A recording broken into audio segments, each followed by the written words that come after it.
Good morning. ನನಗೆ ಅಡಿಕೆ ಗಿಡಕ್ಕೆ ಆಕ್ಟಿವ್ 80 ಮತ್ತು ಆಕ್ಟಿವ್ ಗೋಲ್ಡು ಹಾಕೋಣ ಅಂತೇಳಿ ನನ್ನ ಗಿಡದ ಸದ್ಯಕ್ಕೆ ಜನವರಿ ತಿಂಗಳು 6ನೇ ತಾರೀಕು ಹಾಕೋದಕ್ಕೂ ಮುಂಚೆ ಒಂದು ವಿಡಿಯೋ ಮಾಡ್ಕೊತಾ ಇದ್ದೀನಿ. ಹರಳುದ್ರೋದು, ಕಾಯಿ ಹೊಡಕ ಮತ್ತು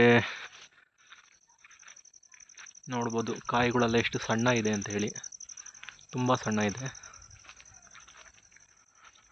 ಗಿಡಗಳ ಡೆವಲಪ್ಮೆಂಟು ಅಷ್ಟೇ ತುಂಬ ಕಮ್ಮಿ ಇದೆ.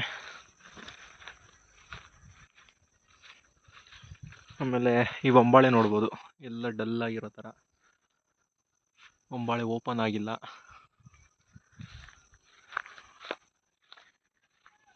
ಏನು ಪ್ರಾಬ್ಲಮ್ ಅಂತ ಗೊತ್ತಿಲ್ಲ, ಬಟ್ ಯಾರೊಬ್ಬರು ಸಜೆಷನ್ ಕೊಟ್ಟರು ಹಾಕಿ ಗಿಡ ಚೆನ್ನಾಗಿ ಡೆವಲಪ್ ಆಗುತ್ತೆ ಅಂತೇಳಿ.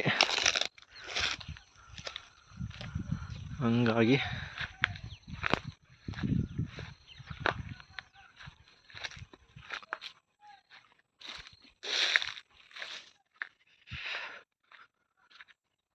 ಗಿಡ ಬೆಳವಣಿಗೆ ಚೆನ್ನಾಗಿದೆ, ಬಟ್ ಫಸಲು ಹಿಡಿತಾ ಇಲ್ಲ. ಬಂದಿದ್ದು ಹರಳೆಲ್ಲ ಉದುರುತ್ತಾ ಇದೆ. ಹಂಗಾಗಿ ಮೋದಿ ಕೇರ್ ಟ್ರೈ ಮಾಡೋಣ ಅಂತ ಹೇಳಿ ಸ್ನೇಹಿತರು ಸಜೆಷನ್ ಮೇರೆಗೆ ಮಾಡ್ತಾ ಇರೋವಂಥದ್ದು ಇದು. ನೋಡಿ, ತುಂಬ ಹೈಟ್ ಹೋಗಿದೆ ಮರ, ಬಟ್ ಫಸಲಿಲ್ಲ. ಏನಕ್ಕೆ ಗೊತ್ತಿಲ್ಲ. Okay, thank you.